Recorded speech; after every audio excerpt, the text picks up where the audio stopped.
नमस्कार. Icon steel प्रस्तुत build icon या उपक्रमात आज आपण आहोत नाशिक जिल्ह्याच्या मालेगावमध्ये आणि आपल्यासोबत आहेत सिव्हिल इंजिनियर अक्षय उफाडे. अक्षयजी नमस्कार, आपलं स्वागत आहे. हा प्लॅटफॉर्म ह्याच्यासाठी खरं तर तुमचं योगदान खूप मोठं असतं या सिव्हिल क्षेत्रामध्ये. तुम्ही वाहनतळ बांधता, एखादं हॉटेल बांधता, एखादं हॉस्पिटल बांधता, म्हणजे आणि यामध्ये सगळी एक सामाजिक बांधिलकी असते. तर या बांधिलकीच्या विचारातून आपण आपल्याशी गप्पा मारणार आहोत. आणि म्हणतो ना की जुनं खोड असो किंवा नवीन खोड असो, प्रत्येकाचा एक स्ट्रगल असतो, एक संघर्ष असतो. तो शिक्षणामध्ये असतो, कुटुंबासोबत असतो, पैसे मिळवण्यामध्ये असतो आणि काम करण्यामध्ये असतो. तर असा तुमचा संघर्ष कसा सुरू झाला या सिव्हिल क्षेत्रामध्ये? सर, तुमची शाळा कोणती होती इथपासून सांगाल? हो, माझी शाळा मनमाड छत्री हायस्कूल इथे होती. मनमाडला म्हणजे खूपच प्रख्यात शाळा आहे आमची.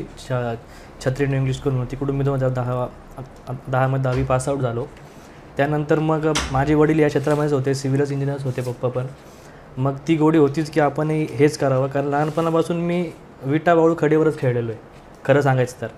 मला आधीपासून ती आवड होती, म्हणून मी बाकी काही न करता डायरेक्ट मी सरळ डिप्लोमाला ॲडमिशन घेतलं नाशिकला संदीप फाउंडेशन येते. असं करता करत मग 3 वर्षानंतर डिप्लोमा कंप्लीट झाला. त्यानंतर डिग्रीला मी तिथे ॲडमिशन घेतलं संदीप फाउंडेशन येते. नंतर मग त्यानंतर 2016मध्ये पासआउट झाल्यानंतर मग काहीतरी एखादं वेगळं करिअर करावं, कारण हे 6 वर्ष जे मी बघितले सगळे शिक्षणाचे आणि माझ्या पप्पांचं स्ट्रगल जे बघितलं, की असं वाटत होतं की या क्षेत्रामध्ये आपण नाही यावं, काहीतरी वेगळं करावं, एखादा जॉब बघावा किंवा गव्हर्नमेंट सेक्टरमध्ये जावं, अशी त्यावेळेस माझी इच्छा तयार झाली. मग त्यानंतर मी जवळपास 1.5 वर्ष मी दिल्लीला क्लासेस केले एमटेकचे आणि IASचे. त्यानंतर माझे 2 वेळा माझी एमटेक पण म्हणजे गेट पण माझी क्रॅक झाली होती. पण मग दुर्दैव असं की एमटेक क्रॅक झाली. नंतर मी 2017मध्ये एमटेकला ॲडमिशन घेतलं. काही कारणास्तव मी दुसऱ्या ठिकाणी जाऊ शकलो नाही. नाशिकला परत मी संदीप युनिव्हर्सिटीमध्येच परत एमटेकला मी स्ट्रक्चरमध्ये केलं. त्यानंतर 2 वर्ष ते कंप्लीट झाल्यानंतर ज्या दिवशी माझा रिझल्ट लागला त्याच दिवशी माझे वडील संध्याकाळ दिवशी म्हणजे ऑफ झाले. त्याच दिवशी संध्याकाळी त्याच दिवशी आम्ही सोबत म्हणजे बाहेर गेलो होतो, जेवण वगैरे करून घरी आलो. आम्ही बाहेर मित्रांशी बोलत असताना आतमध्ये ते बेडवरून खाली पडले आणि त्याच ठिकाणी ते वारले.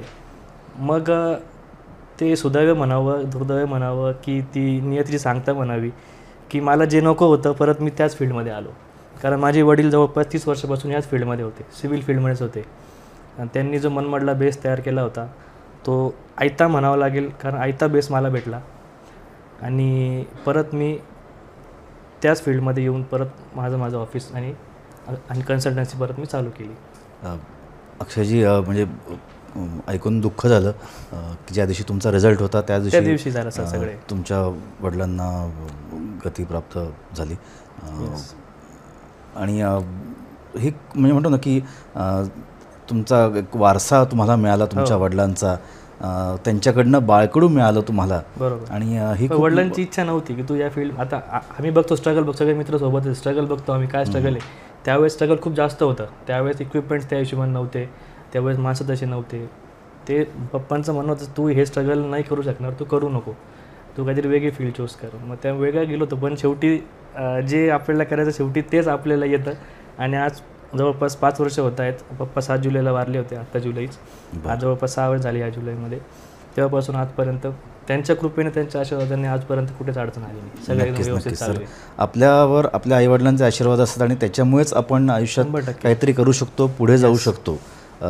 अडचणी किती येवत, पण त्यांचे जर का आशीर्वाद बरोबर असतील तर त्याच्यापुढे कुठलंच दुःख, कुठलंच संकट मोठं नसतं. खूप छान वाटतं आहे तुमच्याशी बोलून. सर, सुरुवातीला म्हणजे जो स्ट्रगल जो असतो पहिला प्रोजेक्ट मिळवण्याचा, तर तो तुमचा कसा होता, त्याबद्दल काही थोडक्यात सांगतो. स्ट्रगल करायची गरजच पडली नाही सर. म्हणजे बाकी लोक मला बोलतील का स्ट्रगल नाही, कारण सर मला माझ्या वडिलांचा 30 वर्षाचा बेस तयार होता. फक्त पप्पांच्या खुर्चीत मी जाऊन बसलो सर. म्हणजे अतिशयोक्ती नाही किंवा मी माझं मोठेपण सांगत नाही किंवा मग त्यांचं मोठेपण सांगत नाही. मनमाडमध्ये असं होतं की कोणाच्या नावाने कोणी विचारतं कोण उफाडे साहेब, संजू भाऊ साहेब, त्यांना काहीच कोणी, सगळे भाऊच म्हणायचे माझ्या पप्पांना सगळे, कोण आहे संजू भाऊ, संजू भाऊ. सगळे ते त्याच्यामुळे सर मला कुठलाच स्ट्रगलची गरज पडली नाही. मी बसल्यानंतर 13व्या दिवशी बसलो, त्या दिवसापासून माझ्याकडे प्रोजेक्ट चालू झाले. आजपर्यंत एकही प्रोजेक्टला म्हणजे आजपर्यंत असं वाटलं नाही की मला मी रिकामा बसलो आहे सर. त्यांची कृपा, देवाची कृपा म्हणावं लागेल की आजपर्यंत एकदम सगळं व्यवस्थित चालू आहे सर माझं. स्ट्रगल मी खरंच मी सरळ सांगतो, म्हणजे पप्पा गेल्यानंतर कामाबद्दल मी स्ट्रगल कुठलाच बघितला नाही. हां, अभ्यासामध्ये म्हणा किंवा MPSC म्हणा किंवा IASची एक्झाम म्हणा, तो मला स्ट्रगल बघितला. कारण तो जवळपास मी 3 वर्ष मी तो काळ जगलो. मी ते मुलं पण जगलो की कसे अभ्यास करतात काय, मी त्याच्यामध्ये होतो. पण एका पिरियडनंतर आपल्याला कळतं की आपल्याकडून नाही होते. मग त्या केसमधून मी थोडं बॅकआउट झालो आणि नंतर मग 2 वर्ष 1.5 वर्ष जवळपास मी नाशिकला क्लासेस पण चालू केले होते. ऑटोकॅडचे आपलं ऑटोकॅड म्हणा, आपलं स्ट्रक्चरचे काही क्लासेस म्हणा, मी ते क्लासेस पण चालू केले होते. पण नंतर मग परत या फील्डमध्ये आलो. पण अक्षयजी, तुम्ही म्हणता की स्ट्रगल नाही, पण खरं तर हे सगळ्यात जास्त अवघड असतं की आपल्या आईवडिलांनी जर का एक मोठं काहीतरी कार्य करून ठेवलेलं आहे तर ते टिकवणं आणि ते पुढे चालू ठेवणं, त्यांचा वारसा पुढे नेणं, हे सगळ्यात जास्ती कौतुकास्पद आहे जे तुम्ही आत्ता करत आहात. 100%. आता आपण येऊयात तुमच्या कामाच्या प्रकाराबद्दल. तर प्रत्येक नाण्याच्या 2 बाजू असतात. एक असतं कामगार आणि एक असतं बांधकाम साहित्य. हो. तर कामगार जे तुमचे असतात साईटवर, ते शक्यतो काही स्किल्ड असतात तर काही अनस्किल्ड कामगार जास्ती असतात, ज्याला आपण अनस्किल्ड लेबर, अप्रशिक्षित कामगार ज्यांना आपण म्हणू. तर अशा लोकांसोबत काम करताना काही काही धोके निर्माण होतात साईटवर, काही ॲक्सिडेंट होण्याची शक्यता असते. तर अशासाठी तुम्ही प्रिकॉशन्स काय घेता?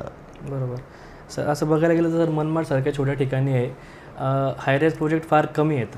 पण मग सेफ्टीचा जर आपण विचार केला तर सेफ्टी बेल्ट झालेत, त्यांचे हेल्मेट झाले, त्यांचे गम शूज झालेत, काही ठिकाणी हँडग्लोव्ज झाले. तर ज्या ठिकाणी ज्या गोष्टी लागतात त्या गोष्टी आपण त्यांना प्रोव्हाइड करायचा प्रयत्न करतो. पण मग हे एकदम स्पष्ट की ह्या छोट्यासारख्या ठिकाणी काय होतं सर, हे जे लेबर लोक किंवा म्हणजे स्किल लेबर जे येतात ना, त्यांना ते इक्विपमेंट घालून काम करायची थोडीशी अडचण निर्माण होते. पण तरी आता बऱ्यापैकी आता आमच्या ठिकाणी पण आता म्हणजे बांधकाम कामगार कल्याण मंडळ असेल, त्यांनी पण बऱ्यापैकी सपोर्ट केलेला आहे. आमचे पण इथे बऱ्यापैकी चालू झाले की सेफ्टी शूज म्हणा किंवा हँडग्लोव्ज म्हणा, कटिंगच्या वेळेस हँडग्लोव्ज म्हणा, हेल्मेट म्हणा, बऱ्यापैकी चालू झालं आहे. आता नाशिकसारख्या ठिकाणी बघितलं, मुंबईसारख्या ठिकाणी बघितलं, सेफ्टी प्रोटोकॉलशिवाय तिकडे तुमचं एक पानसुद्धा हलत नाही.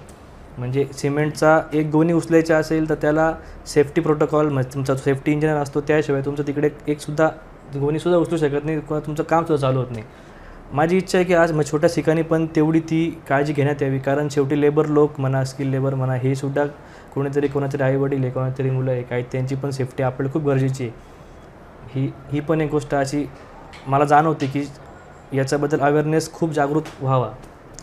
अक्षयजी, आता नाण्याची जी दुसरी बाजू असते ती पण तितकीच महत्त्वाची असते आणि खरं तर त्याच्यावर बांधकाम कसं आहे, किती चांगलं आहे, किती टिकतं हे ठरतं. तर ते म्हणजे तुमचं बांधकामाचं साहित्य, मटेरियल. तर त्याची क्वालिटी, त्याची कॉस्ट तुम्ही कशी बघता? काय तुम्ही पॅरामीटर्स चेक करता त्याचे? बरोबर. सध्याच्या काळामध्ये सर गेल्या 7, 8, 10 वर्षामध्ये सिमेंट कंपनी झाल्या, तुम्ही स्टील कंपनी झाल्या. मेजर वर्क तर सिमेंट आणि स्टील आहे. ते आता ISI स्टँडर्ड झाल्यामुळे कुठलीही कंपनी आहे की ती आउट ऑफ स्टँडर्ड जाऊन कामच करत नाही. त्याच्यामुळे आता आयकॉनसारखी कंपनी झाली, नावाजलेली कंपनी आहे सर, बरीच जवळपास 6 वर्ष झाले. त्यानंतर तेव्हापासून आजपर्यंत कंपनी खूप वरती गेली. बाकीच्या पण कंपनीज आहेत, सिमेंट पण आहेत, ISI स्टँडर्ड मार्क असल्यामुळे, प्लस त्या कामाला कुठली आवश्यकता आहे की हायरेज स्ट्रक्चरला कुठलं सिमेंट किंवा स्टील वापरलं गेलं पाहिजे, बाकी जे काही कामं असतात त्यासाठी कुठलं स्टील आणि सिमेंट वापरलं गेलं पाहिजे, त्या गोष्टी त्या पॅरामीटरनुसार सेट होतात. आणि वेळोवेळी आम्हाला स्टील आणि सिमेंट कंपनी त्या गोष्टीचं प्रमाण देत राहतं की आमचं स्टील हे का चांगलं आहे, किंवा मग त्यांचे रिपोर्ट असतात, BIS स्टँडर्ड आमचं असतं, IS स्टँडर्डनुसार पण त्यांचे ग्रेड ठरलेले असतात, ते रिपोर्ट आम्हाला येतात. आणि ऑन साईट कधी आम्ही रिक्वायरमेंट टाकली की आम्हाला म्हणजे आमचं स्लॅब कास्टिंग चालू आहे, आम्हाला तुम्ही क्यूब कास्ट करून द्या तुमच्या सिमेंटनुसार, तुमच्या प्रपोर्शननुसार, तर क्यूब कास्टिंग भेटते त्यामुळे आम्हाला त्यांच्यावर विश्वास अजून वाढत जातो. आम्ही दुसरी गोष्ट सिमेंट हे झालं सिमेंटबद्दल. स्टीलसुद्धा आम्ही कंपनीला जे अप्रोच केला की आम्हाला आमच्या स्टीलची टेस्टिंग करून पाहिजे, तर तशीच ती टेस्टिंग पण आम्हाला ते अवेलेबल ऑन साईटसुद्धा करून देतात. अक्षयजी, तुमच्या वडिलांचा वारसा पुढे नेत तुम्ही जवळजवळ 100हून अधिक प्रोजेक्ट्स केलेत असं तुम्ही नमूद केलेलं आहे. खूप मोठा प्रवास आहे म्हणजे तुम्ही 10-12 वर्ष या क्षेत्रामध्ये आहात. सर 6-7 वर्ष झाले सर, मला 7 वर्ष झाले आज. अच्छा.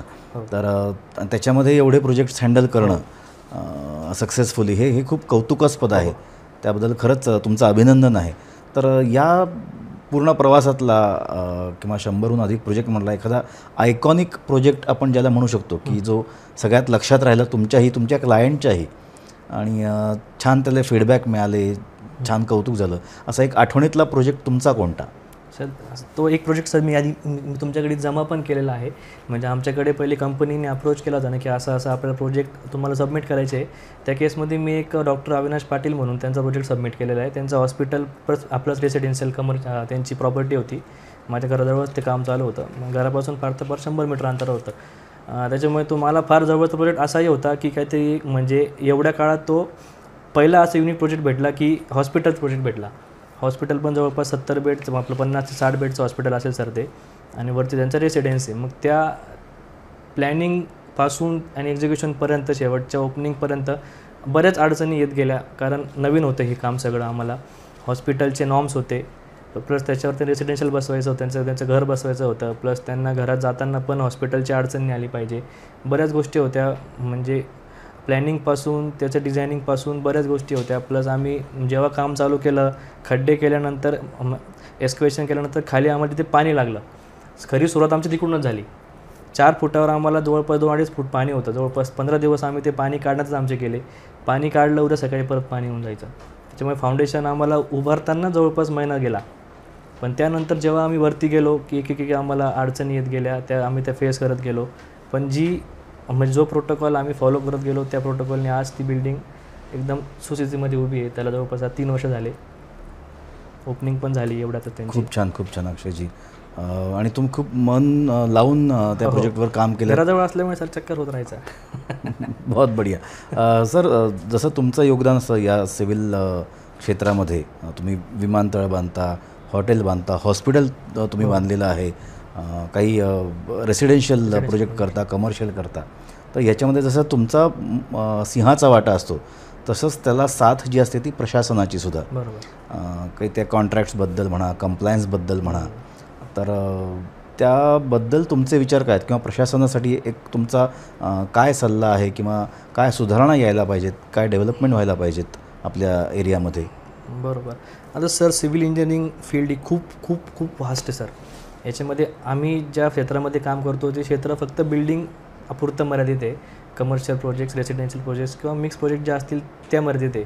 बाकी प्रोजेक्ट मग रोडचे असतील किंवा मग बाकीचे काही आदिवासी भवन असतील किंवा मग जे अदर दॅन बिल्डिंग सर्व्हिसेसमध्ये येतात, तुम्ही म्हटले विमानतळ म्हटले, बाकी रेल्वेज काही म्हटले, त्या मग काही तुम्ही ब्रिजेसचं काम म्हटले, त्या फील्डमध्ये मी तरी काम करत नाही. आमचं काम फक्त बिल्डिंग क्षेत्रामधलं, म्हणजे रेसिडेन्शियल प्रोजेक्ट्स आणि तेवढंच फक्त. मग त्या क्षेत्रामध्ये आमचा जास्तीत जास्त संपर्क फक्त नगरपालिकेचे CO साहेब आणि नगररचना विभागाचे जे सर असतात त्यांच्यासोबत जास्त संपर्क येतो.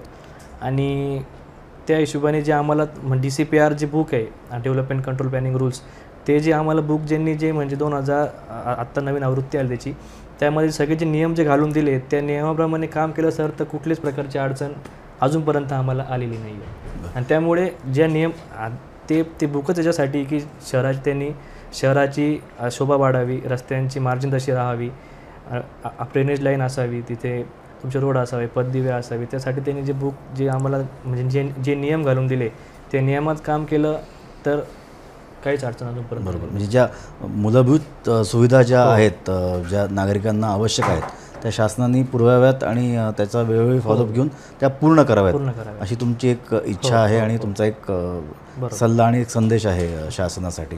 खूप छान. सर आत्तापर्यंत तुम्ही जेवढे प्रोजेक्ट्स हँडल केले तर त्याच्यामध्ये आयकॉन स्टीलचा वापर तुम्ही कुठल्या प्रोजेक्टमध्ये केलेला आहे? बऱ्यापैकी आयकॉन स्टीलचा वापर झाला आहे. पण कसं आहे सर, पण मालकाची रिक्वायरमेंट पण अशी असते, क्लायंटची रिक्वायरमेंट असते का सर. आजतागायत खूपच कंपनी आलेल्या आहे स्टीलमध्ये. पोलाद झाली, राजुरी झाली, आयकॉन झाली. आता एखाद्याचा आता आपण बघा सर, आपण ब्रश किंवा आपण टूथपेस्ट काय म्हणतो, कोलगेट, पण ते कोलगेट ही कंपनी झाली, आपण त्याला टूथपेस्ट म्हणतच नाही ना. तसं आजपर्यंत ज्या कंपनी आहेत ना, आयकॉन, आपलं राजुरी झाली, पोलाद झाली, लोकांच्या डोक्यात ती बसलेली आहे. मग काही रिक्वायरमेंट असते की आम्हाला हेच वापरायचं. पण आता जशी कंपनी मोठी होते, त्यांचे रिपोर्ट्स येतात, त्यांची ब्रँडिंग होते, मनमाडला काही ठिकाणी आम्ही कार्यक्रम वगैरे करतो, मग आयकॉन स्टील कार्यक्रम करतं, आमचं स्टील का चांगलं आहे, त्याच्यामध्ये काय एक्स्ट्रा आहे काय नाही, मग हे जेव्हा लोकांपर्यंत पोचतं, तो जरी आम्ही लोकांपर्यंत पोचू, त्या हिशोबाने मग लोक त्या हिशोबाने मग ती रिक्वायरमेंट करतात. पण आयकॉन स्टीलचा वापर आमच्याकडे बऱ्यापैकी चालतो आता. बरोबर. आणि त्यांच्या कॉस्टबद्दल, क्वालिटीबद्दल किंवा त्यांची सर्व्हिस लेवल कशी आहे तुमच्या दृष्टीने? सर्व्हिस लेवल सर, आता वैभव सर आहे इथले आमच्या इथे, ते आधी ते टेक्निकल हेड ते असल्यामुळे आम्हाला अडचण कुठली येत नाही. त्यांनी मनमाडला दौ शेड म्हणून आता दुकान पण आहे, त्यांची पण सर्व्हिस छान आहे.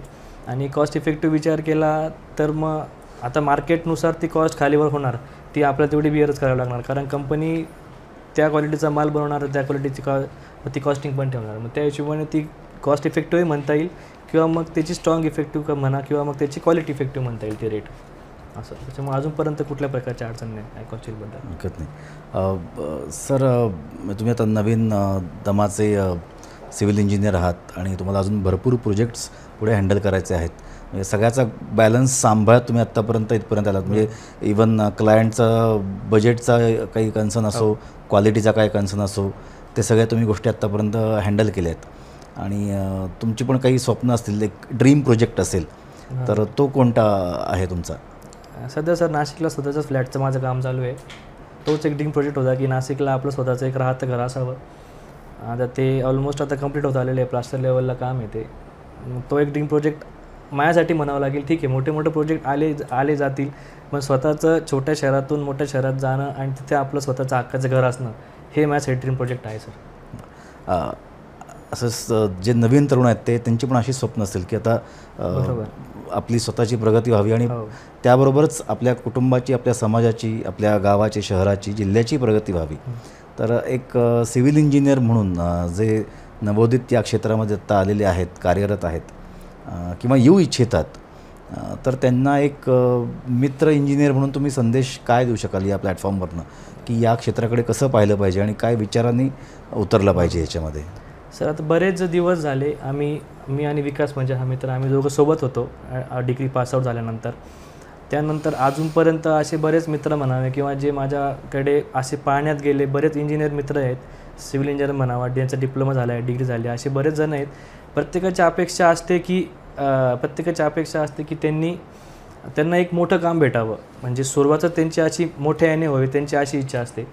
पण माझं म्हणणं एवढंच आहे की शेवटी एखाद्या नवीन गोष्टीवर विश्वास टाकायचा माणूस तर तो पूर्णपणे विश्वास टाकत नाही. आता मी जर घरमालक असेल आणि तुम्ही आत्ता पासआउट झालेली नसेल तर मी तुमच्यावर लगेच तेवढा विश्वास टाकणार नाही, टू बी फ्रँक सर. कारण कसं, डॉक्टर जर झालं, तुम्ही जसं बोलले डॉक्टरबद्दल तुम्ही बोलले आपलं चालू व्हायच्या आधी, की एक डॉक्टर एवढा का चालतो सर, त्याच्यामध्ये त्याची मेहनत आहे, त्याची डिग्री आहे, किंवा त्याचे एक्सपिरियन्स असे आहे की तो 4 लोक पण सांगतात की हो याचं काम चांगलं आहे, याचा रिझल्ट चांगला आहे. तसं माझं नवीन यांना हेच सांगणं आहे की तुम्ही छोट्यापासून सुरुवात करा. प्रत्येक वेळेस मोठं काम भेटेल किंवा मोठ्याची अपेक्षा करत गेलं तर आपण तिथपर्यंत पोचू शकणार नाही. जे काय हातामध्ये काम येईल, छोटं एक्झिक्युशन असेल, छोटं बाथरूम असेल, छोटं रूम रिनोव्हेशन असेल, छोटं एखादं घर असेल रिनोव्हेशनचं, छोटं एखादं प्लॅनिंग असेल, तुम्ही त्यापासून सुरुवात करा. जेव्हा लोकांमध्ये तुम्ही प्रचलित व्हाल, आणि सोशल मीडिया आज खूप प्रभावी झालेला आहे. सोशल मीडियाचा विचार बघितला गेला तर सोशल मीडियाने पण खूप लोक प्रभावित होऊन त्या लोकांपर्यंत पोहोचत आहेत. माझं ते मत आहे, आता कन्व्हेन्शनल प्रॅक्टिस ही करावीच, पण त्याबरोबर तुम्ही सोशल मीडियावर पण तेवढंच ॲक्टिव्ह राहावं, जेणेकरून आपलं जे काम आहे ते लोकांपर्यंत जास्तीत जास्त पोहोचावं. छोट्या सिटीमध्ये काय होतं सर, म्हणजे छोट्या सिटीमध्ये लोकांची कॅपॅसिटी कमी असल्यामुळे लवकर तो माणूस पोचू शकत नाही, मग त्याचं स्किल पोचू शकत नाही. आणि जो काम सुचवतो, म्हणजे आता हे आमची फील्ड अशी आहे सर की मी तुमचं काम केलं, तुम्ही चांगलं काम केलं, तुम्ही समोरच्याला सांगणार हो चांगलं काम करतोय. तुमचं काम वाईट केलं, तुम्ही 4 लोकांना सांगणार आहे नाही याला काम नको देऊन. चांगलं काम केलं तुम्ही एकाला सांगणार आहे. तुम्ही हा फरक, काम से काम बनता है और काम से नाम भी बनता है. त्याच्यामुळे माझं म्हणणं एवढंच आहे की तुम्ही छोट्या कामात सुरुवात करा. जेव्हा समोरचा कस्टमर, क्लायंट जेव्हा तुमच्यापासून कामापासून खुश होईल, तो अजून लोकांना सांगेल आणि तुम्हाला त्या हिशोबाने कामं भेटत जातील. अक्षयजी, खूप छान तुम्ही संदेश दिलात.